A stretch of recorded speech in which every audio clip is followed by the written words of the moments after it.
اگر کوئی گناہ کر بیٹھتا ہے اس کو ایک خوبصورت راستہ دیا گیا کہ اس نے جو بھی کیا ہے ہو گیا اس سے، اب اپنے دستے دعا کو اٹھائے اور اپنے مالک کے حضور حاضر ہو جائے، عرض کرے مالک نادانی اور جہالت کی وجہ سے مجھ سے یہ گناہ سرزد ہو گیا، میں تیری بارگاہ میں حاضر ہوں۔ اللہ تعالیٰ پھر یہ نہیں دیکھتا کہ اس کے گناہ کتنے ہیں، یہ دیکھتا ہے کہ یہ آیا ہے میری چوکھٹ پہ، اور اللہ تعالیٰ اس کے پچھلے سارے گناہوں کو معاف فرما دیتا ہے۔ جو صغیرہ گناہ ہیں وہ تو ساتھ ساتھ مٹتے رہتے ہیں، ہم نماز پڑھتے ہیں، وضو کرتے ہیں، نیک اعمال کرتے ہیں تو صغیرہ گناہ مٹ جاتے ہیں، بلکہ ایک روایت میں آتا ہے جب کوئی شخص گناہ کرتا ہے تو فرشتہ اس گناہ کو لکھتا ہے، حتیٰ کہ 5 گناہ وہ کر لیتا ہے تو فرشتہ 5 گناہ لکھ لیتا ہے، پھر وہ نیکی کرتا ہے تو جو نیکی والا فرشتہ ہے وہ گناہ لکھنے والے فرشتے کو کہتا ہے آؤ سودا کر لیں۔ وہ کہتا ہے کیا سودا؟ تو وہ کہتا ہے کہ جب کوئی ایک نیکی کرے تو 10 نیکیاں میں نے لکھنی ہیں، میں 10 نہیں لکھتا 5 لکھتا ہوں، تو 5 گناہ مٹا دے۔ تو وہ برائیاں لکھنے والا فرشتہ 5 گناہ مٹا دیتا ہے اور یہ 5 نیکیاں لکھ دیتا ہے، اور اللہ تعالیٰ مومن کا معاملہ یوں ہی صاف فرماتا رہتا ہے۔ کتنی کرم نوازی ہے اپنے بندے پہ اس کی، اگر اس کے در پہ آئے اپنی جھولی پھیلائے، اس کے گناہ جتنے مرضی زیادہ ہوں، جس طرح کہ ایک شخص حضور کی خدمت میں حاضر ہوا تو اس نے کہا میں بہت بڑا گناہ گار ہوں، تو حضور فرمایا تیرے گناہ سمندر کی جھاگ سے بھی زیادہ ہیں؟ اس نے کہا ہاں زیادہ ہیں۔ کہا زمین و آسمان سے بھی زیادہ ہیں؟ کہا ہاں زیادہ ہیں۔ پھر حضور نے فرمایا کیا تیرے گناہ اللہ کی رحمت سے بھی زیادہ ہیں؟ اس نے کہا نہیں۔ تو اس کو مجدہ رحمت دیا گیا، تو اس کے حضور اگر کوئی جھولی پھیلاتا ہوا آ جائے تو اس جھولی کو خالی نہیں رکھا جاتا، مالک کے در پہ آنے والا اس کی رحمتوں کا حقدار ٹھہرتا ہے۔ ارشاد فرمایا یا ایھا الذین آمنوا توبوا الی اللہ توبۃ نصوحا، اے ایمان والو اللہ کے حضور توبہ کرو۔ کون سی توبہ؟ توبہ نصوحا۔ اب توبہ نصوحا کیا ہے؟ مفسرین کے اس پر 22-23 اقوال موجود ہیں، لیکن حضرت معاذ بن جبل رضی اللہ تعالی عنہ حضور رسالت مآب صلی اللہ علیہ وآلہ وسلم سے روایت کرتے ہیں کہ آقا کریم کی خدمت میں ایک شخص حاضر ہوا، اس نے عرض کی مت توبۃ النصوح، حضور توبۃ النصوح کیا ہے؟ تو آقا کریم علیہ السلام نے ارشاد فرمایا ان یندم العبد علی الذنب الذی اصاب فیعتذر الی اللہ تعالی ثم لا یعود الیہ کما لا یعود اللبن الی الدرع۔ فرمایا کہ توبہ نصوح یہ ہے کہ انسان جب گناہ کر بیٹھے تو اللہ کے حضور اس کی معذرت پیش کرے اور دوبارہ گناہ کی طرف اس کے لیے پلٹنا اتنا ہی مشکل ہو جس طرح کے تھنوں سے نکلا ہوا دودھ واپس کرنا مشکل ہوتا ہے۔ تو اگر کسی شخص کی یہ کیفیت ہو جائے تو وہ توبۃ النصوح کے مقام پہ فائز المرام ہے۔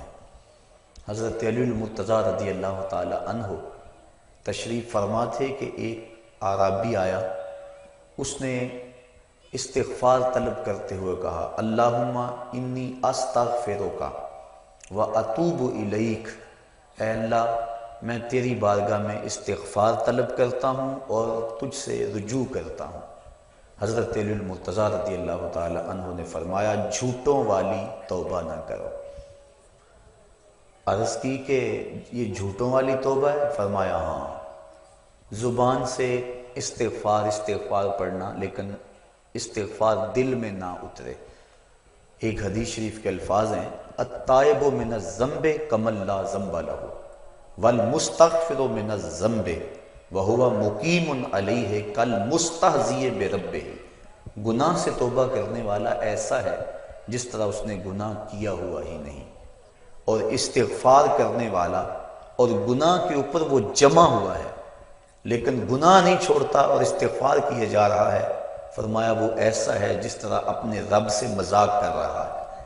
تو توبہ کی حقیقت تو یہ ہے کہ انسان عزم مصمم کرے کہ دوبارہ میں یہ گناہ نہیں کروں گا۔ جس طرح تھنوں میں دودھ کو واپس کرنا مشکل ہوتا ہے، اس طرح اس کا گناہ کی طرف لوٹنا مشکل ہو۔ تو حضرت علی المرتضیٰ رضی اللہ تعالیٰ عنہ نے فرمایا کہ سچوں والی توبہ کر، جھوٹوں والی توبہ نہ کر۔ اس نے عرض کی حضور آپ بتائیں سچوں والی توبہ کیا ہے؟ تو حضرت علی المرتضیٰ رضی اللہ تعالیٰ عنہ نے فرمایا سچوں کی توبہ کی 6 شرائط ہیں۔ پہلی شرط یہ ہے کہ گناہ پر ندامت اختیار کی جائے، جو سابق گناہ کیے ہیں اس پہ شرمندگی ہو۔ اور ایک روایت میں آتا ہے حقیقت التوبۃ الندم، توبہ کی حقیقت شرمندگی ہی ہے۔ جب بندہ شرمندہ ہو جائے تو یہ توبہ کا روپ ہے اور یہ توبہ کا انداز ہے۔ تو کہا پہلی چیز سابقہ گناہوں سے توبہ کر۔ دوسری بات جو فرائض رہ گئے ہیں ان کی قضا کر۔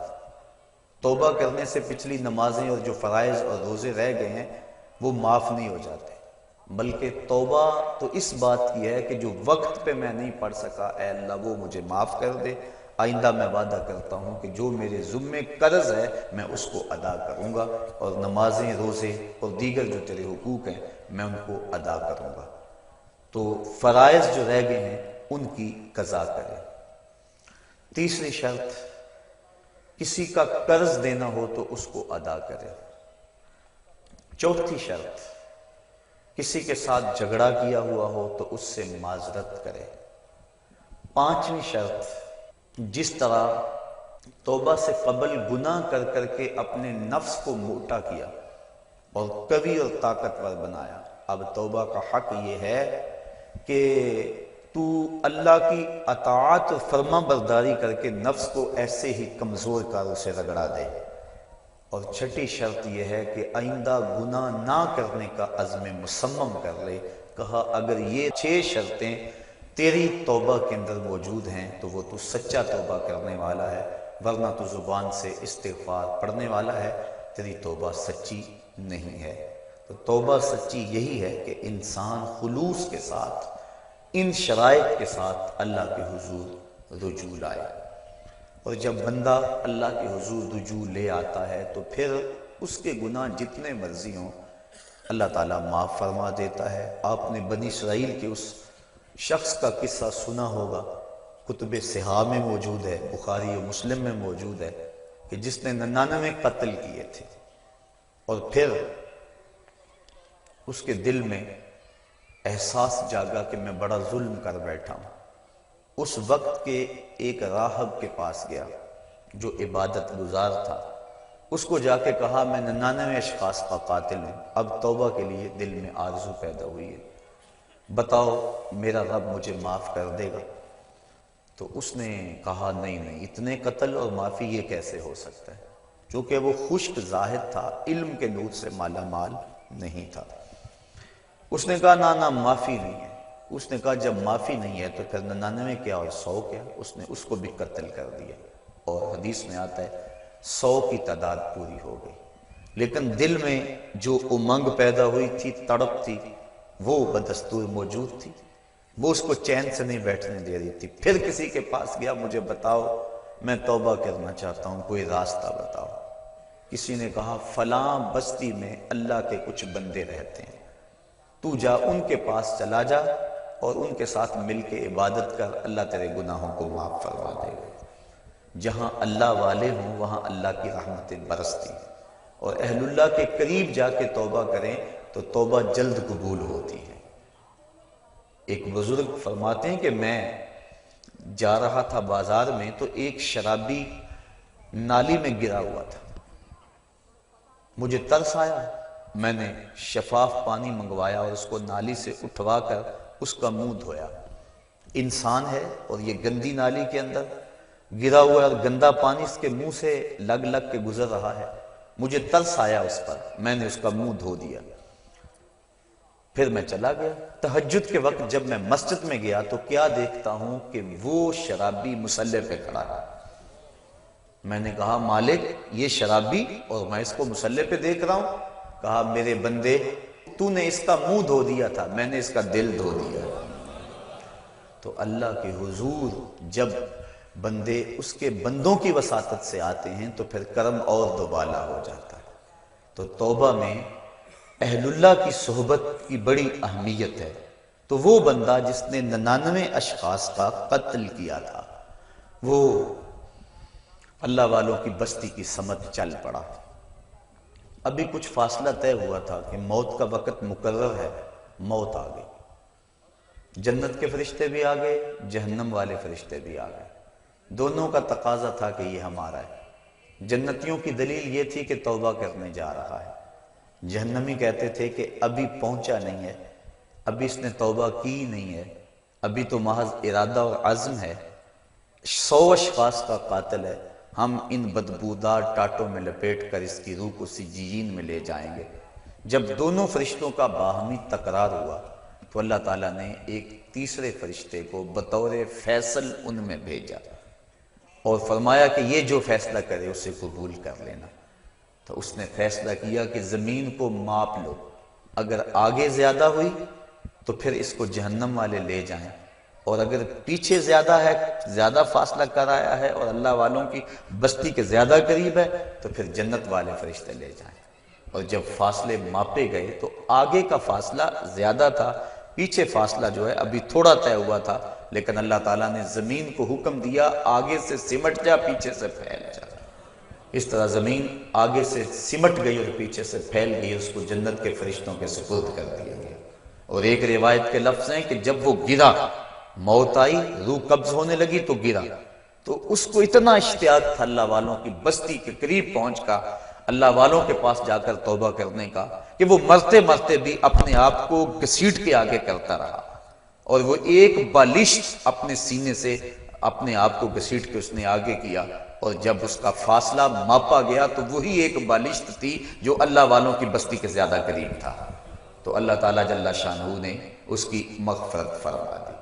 تو اس کے حضور کتنا بڑا گناہ گار کیوں نہ ہو، وہ بخش دیتا ہے۔ کہتا ہے کون ہے جو میرے علاوہ گناہوں کو بخشے گا؟ وَمَن يَغْفِرُ الذُّنُوبَ إِلَّا اللَّهُ، کہا اللہ کے علاوہ کون ہے جو بخشے گا؟ کوئی ہے بھی تو نہیں نا جس کی چوکھٹ پہ جائیں۔ ایک بوڑھا حج کو جا رہا تھا، ایک نوجوان نے کہا مجھے بھی ساتھ لے چلو، اس نے کہا آ جاؤ، لیکن جب عرفات میں پہنچے بوڑھے نے آواز لگائی لبیک اللہم لبیک، آگے سے آواز آئی لا لبیک، تیری کوئی حاضری قبول نہیں۔ تو وہ پھر بھی آواز لگا رہا ہے لبیک اللہم لبیک۔ جوان نے کہا بابا جی سنا نہیں کیا جواب مل رہا ہے؟ کہا آج سے نہیں سن رہا، 70 سال سے سن رہا، 70 سال ہو گئے آتے، میں کہتا ہوں لبیک، جواب آتا ہے لا لبیک۔ تو کہا بابا 70 سال ہو گئے یہ آواز سنتے اور پھر بھی آتے ہو؟ کہا جوان اس در پہ نہ ہوں تو بتاؤ کس در پہ جاؤں؟ اگر نہ آؤں گا تو کہاں جاؤں گا؟ اور تو کوئی چوکھٹ ہے ہی نہیں، یہی تو در ہے۔ تو جب اس بوڑھے نے یہ بات کہی اللہ کی رحمت کو جوش آیا، کہا تیری پچھلی 70 حاضریاں بھی قبول اور آج کی حاضری بھی قبول۔ تو جو بندہ اس کے حضور حاضر ہوتا ہے اللہ رحمتوں سے اس کو ڈھانپ لیتا ہے۔ کہا کون ہے جو اس کے علاوہ گناہوں کو بخشے گا؟ جب بندہ اللہ کے حضور اپنی معذرت لے کر آتا ہے، حدیث شریف میں آتا ہے اللہ تعالیٰ ارشاد فرماتا ہے میرے بندے کو یقین ہے کہ میرے علاوہ اس کی کوئی اور مغفرت کرنے والا نہیں۔ اللہ اکبر، آؤ تو صحیح، ہم تو مائل بکرم ہیں کوئی سائل ہی نہیں، راہ دکھلائیں کسے کوئی راہ رہے منزل ہی نہیں، کوئی آئے تو صحیح، کوئی ہاتھ پھیلائے تو صحیح، اس کے حضور آواز لگائے تو صحیح، وہ تو چاہتا ہے۔ حدیث شریف میں آتا ہے فرمایا کہ بندہ سفر پہ جا رہا ہے اور بے آب و گیا صحرا میں، اس کے اونٹ پر ہی اس کا توشہ ہے اور اس کا پانی اونٹ پر ہی ہے، راستے میں ایک شجر سایہ دار ملا اور وہ بندہ اونٹ کو وہاں کھڑا کر کے باندھ کے خود سستانے کے لیے دوپہر کاٹنے کے لیے لیٹ گیا۔ اچانک اس کی آنکھ کھلی تو کیا دیکھتا ہے؟ اونٹ موجود نہیں ہے۔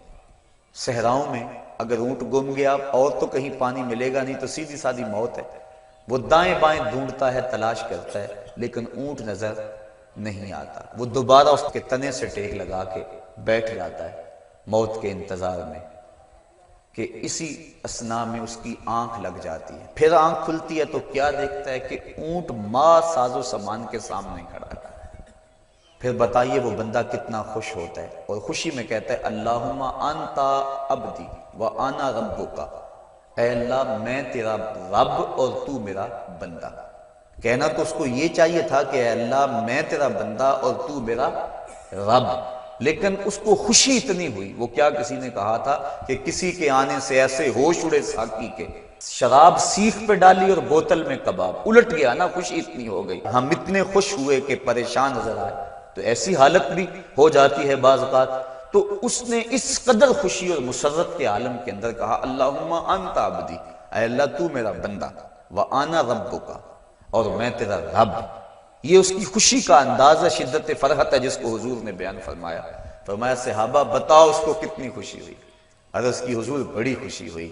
فرمایا جب کوئی بندہ توبہ کے لیے اللہ کے در پہ لوٹ آتا ہے اللہ اس سے بھی زیادہ خوش ہوتا ہے.